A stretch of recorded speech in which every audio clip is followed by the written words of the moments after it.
नहमदुहु व नुसल्ली व नुसल्लिम अला रसूलिहिल करीम अम्मा बाद फ़अऊज़ु बिल्लाहि मिनश शैतानिर रजीम बिस्मिल्लाहिर रहमानिर रहीम। मेरे मुअज़्ज़ज़ सामाईन इकराम, अस्सलामु अलैकुम व रहमतुल्लाहि व बरकातुहू। मैं अपने रब कायनात से ये दुआ करती हूँ कि मेरे जितने भी सुनने वाले हैं रब कायनात सबको सेहतमंद तंदुरुस्त और लंबी ज़िंदगियाँ अता फरमाए। हम सब की हर मुश्किल परेशानियों तंग दस्तियों में मेरा रब कायनात हमारी मदद अता फरमाए। हमें ज़हनी रूहानी जिस्मानी अजियत और तकलीफ़ों बीमारियों से निजात अता फरमाए। हमें ज़हनी और रूहानी सुकून अता फरमाए।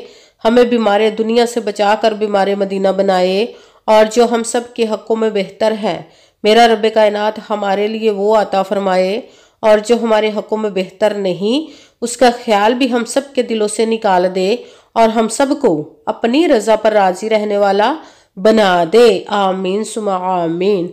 माशाल्लाह से आज रजबुल मुरज्जब की 24 तारीख और आखिरी हफ्ते का दिन है। आप जो आज मैं आप लोगों को वजीफ़ा बताने लगी हुई शब महराज से पहले पहले आप इस वजीफ़े को पढ़ लीजिएगा। सूरत इखलास और अल्लाहु अकबर का पावरफुल मुजरब वजीफ़ा है। आप इस वजीफ़े को किसी भी मकसद, किसी भी हाजत, किसी भी मुराद के लिए पढ़ सकते हैं। रब कायनात के गैबी ख़जानों से दौलत लेने के लिए पढ़ सकते हैं। ये बहुत ही ख़ास पावरफुल मुजरब वजीफ़ा है।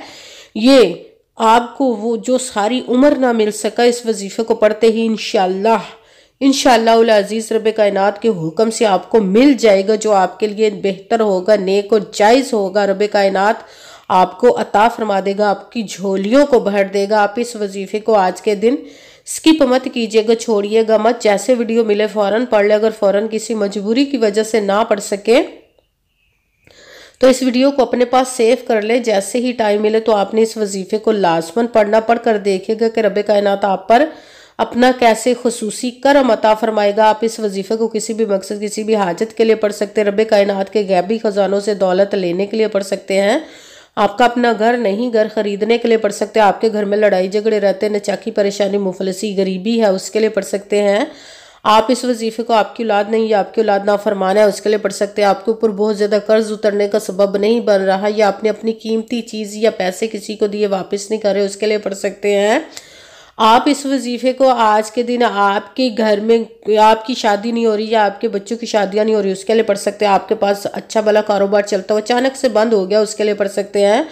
आपके घर में कोई बहुत ज़्यादा बीमार है या आप खुद बीमार है उसके लिए पढ़ सकते हैं। आपके पास अच्छी जॉब नहीं, जॉब लेने के लिए पढ़ सकते हैं।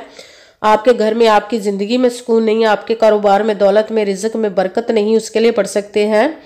आपके ऊपर जादू टूना बंदिश नजर बद हसद कुछ भी इसको ख़त्म करने के लिए पढ़ सकते हैं। मतलब किसी भी मकसद, किसी भी हाजत, किसी भी मुराद के लिए पढ़ सकते हैं। मगर जब पढ़ने लगे तो रब कायनात की ज़ात पाक पर यकीन कामिल रख के पढ़िएगा। कहते हैं कि यकीन कामिल होता है, पीर कामिल नहीं होता। और अच्छी नीयत रख के पढ़िएगा कि रब कायनात कुरान पाक में इरशाद फरमाता है इन्नमल अमालु बिन्नियात, कि जो अमलों का दारोमदार होता है वो नीयतों पर होता है। अगर हमारी नीयत अच्छी है तो हमारा अमल भी अच्छा होता है, और अगर हमारी नीयत ही अच्छी नहीं तो हमारा अमल भी अच्छा नहीं होता। चाहे हम जितनी मर्जी मेहनत करते हैं, जितनी मर्जी कोशिश कर ले, हमें उसका फल, उसका अजर अच्छा नहीं मिलता। इसलिए अच्छी नीयत रख के, पुख्ता यकीन रख के और 5 वक्त की नमाज की पाबंदी लाजमन रखिएगा। फिर इस वजीफ़े को कीजिए। अगर वजीफ़ा करते वक्त आपके दिलों में, जहनों में ऐसा वसवसा नहीं आना चाहिए कि हम ये अमल कर रहे हैं, पता नहीं हमारी मुराद पूरी हो या ना हो। ऐसा हो नहीं सकता कि हम रब कायनात के किसी इसम का या कलाम पाक का वजीफ़ा पढ़े और हमें कामयाबी ना मिले। ये हमारे ईमान की कमज़ोरी जिसकी वजह से हमें नाकामी मिलती है। आपने सिर्फ अमल करना, उसका फल, उसका अजर देना उस ज़ाते पाक का काम है, क्योंकि उसकी दस्ते कुदरत से कोई चीज़ बाहर नहीं। उसके कुन कहने की देर और फयाकून हो जाता है। आपने अमल करने के बाद उसके कुन का इंतज़ार करना। इंशाअल्लाह उल अज़ीज़ अपने हुक्म से आपकी तकदीर के बंद तालों को खोल देगा, नसीब के सितारों को चमका देगा, आपकी ज़िंदगी में ऐसे ऐसे मोजज़े अता फरमाएगा कि आप खुद देख कर हैरान रह जाएंगे कि आपको कभी किसी चीज़ की कमी नहीं रहेगी। इंशाअल्लाह उल अज़ीज़ उसके हुक्म से। अगर वीडियो अच्छी लगे तो इसको लाइक ज़रूर कीजिए, अगर आगे भी शेयर कर दीजिएगा ताकि किसी दूसरे को हमारी वजह से फ़ायदा पहुँचे तो हमारे लिए सदका जारिया बन। जो नए हैं इस चैनल को सब्सक्राइब कर ले, बेल आइकन को भी दबा ले ताकि मेरी अगली आने वाली वीडियो आप तक पहुंच सके। अगर कोई मुझसे किसी मसले के बारे में इस्तिहारा करवाना चाहते, किसी काम का हिसाब लगवाना चाहते, किसी काम के लिए वजीफे का पूछना चाहते हो یا قرآن پاک آن لائن پڑھنا چاہتے ہیں، محفل میلاد النبی کے لیے بلوانا چاہتے ہوں تو واٹس ایپ کا نمبر ویڈیو پر چل رہا ہے، آپ لوگ مجھ سے رابطہ کر سکتے ہیں۔ اگر میرے بھائی یا بزرگ مجھ سے رابطہ کرنا چاہتے ہوں تو واٹس ایپ پر وائس میسج کر کے اپنا مسئلہ بتا سکتے ہیں۔ اگر بہنیں یا مائیں مجھ سے رابطہ کرنا چاہتی ہوں تو واٹس ایپ پر وائس کال کر کے مجھ سے بات کر سکتی ہیں، اپنا مسئلہ بتا سکتی ہیں۔ آپ نے وظیفہ کرنے سے پہلے کمنٹس میں اپنا نام، جہاں آپ رہتے ہو اس جگہ کا نام اور اللہ پاک کا ایک نام ضرور لکھنا، تاکہ میں بھی آپ لوگوں کے لیے دعا کر سکوں، اور پھر وظیفے کی بھی آپ لوگوں کو اجازت مل جائے گی۔ آپ نے وظیفہ کرنے سے پہلے پوری ویڈیو کو دھیان کے ساتھ سن کے سمجھ کے پھر وظیفے کو کرنا، ایسا نہ ہو کہ ویڈیو کو سکپ کر کے چھوڑ کے سنیں اور پھر کوئی بات رہ جائے اور آپ وظیفہ کے لیے ٹھیک نہ ہو۔ آپ نے نہ تو کسی عمل میں کم کر کے پڑھنا، نہ زیادہ بڑھا کر پڑھنا۔ اگر کم یا زیادہ کر دیتے تو وہ ہمارا وظیفہ ٹھیک نہیں ہوتا، ہمیں کامیابی نہیں ملتی۔ اسی لیے آپ نے مکمل وظیفہ جس تعداد اور جس ترتیب کے ساتھ میں بتانے لگی، اسی تعداد اور اسی ترتیب کے ساتھ آپ نے اس عمل کو پڑھنا ہے۔ آپ اس عمل کو آج کے دن کسی بھی جگہ پر بیٹھ کر پڑھ سکتے، گھر میں، آفس، مدرسہ، یونیورسٹی، کالج، شاپ پہ، مگر جب پڑھنے لگے تو بالکل خاموشی، توجہ، سکون کے ساتھ پڑھنا کہ وظیفے کے درمیان نہ تو آپ نے کسی سے بات کرنی، نہ اٹھنا، نہ فون استعمال کرنا ہے۔ اگر ہم وظیفے کے درمیان کسی سے بات کر لیتے یا اٹھ جاتے تو وہ ہمارا وظیفہ ٹھیک نہیں ہوتا، ہمیں کامیابی نہیں ملتی۔ اسی لیے آپ نے مکمل وظیفہ پڑھنے کے بعد کسی سے بات کرنی، اٹھنا یا کہ فون استعمال کرنا ہے۔ آپ اس وظیفے کو آج کے دن کسی بھی جگہ پر کسی بھی وقت پڑھ سکتے، کسی بھی نماز کے ساتھ پڑھ سکتے، نماز کے علاوہ بھی پڑھ سکتے ہیں۔ اگر نماز کے ساتھ پڑھ رہے تو نماز مکمل پڑھنے کے بعد، دعا مانگنے کے بعد آپ نے اس عمل کو پڑھنا ہے۔ اگر نماز کے علاوہ پڑھ رہے تو باوضو ہو کر ایسی جگہ پر بیٹھ کر پڑھنا جب بالکل خاموشی، توجہ، سکون کے ساتھ آپ اس عمل کو پڑھ سکیں۔ جب عمل کرنے کے لیے آپ بیٹھ گئی تو سب سے پہلے ایک مرتبہ آپ نے درود پاک پڑھنا۔ کوئی سبھی درود پاک پڑھ سکتے، مگر درود ابراہیمی جو نماز میں پڑھا جاتا ہے وہ والا درود پاک پڑھ لے تو زیادہ بہتر، ورنہ کوئی سبھی درود پاک آپ پڑھ سکتے ہیں۔ درود پاک پڑھنے کے بعد آپ نے ایک مرتبہ اعوذ باللہ من الشیطان الرجیم بسم اللہ الرحمن الرحیم پڑھ کر اپنے مقصد کی نیت کر لینی جس کے لیے آپ اس عمل کو پڑھنے لگے ہیں۔ پھر پہلے نمبر پر وہ سورت پڑھنی ہے قرآن پاک میں سے جو ایک مرتبہ پڑھے تو 1/3 10 پاروں کا ثواب ملتا ہے، اگر 3 مرتبہ پڑھے تو پورے قرآن پاک کا ثواب ملتا ہے۔ سورۃ اخلاص کو پڑھنا ہے۔ سورۃ اخلاص کو آپ نے بسم اللہ الرحمن الرحیم قل هو اللہ احد اللہ الصمد لم یلد ولم یولد ولم یکن له کفوا احد، بسم اللہ الرحمن الرحیم قل هو اللہ احد اللہ الصمد لم یلد ولم یولد ولم یکن له کفوا احد۔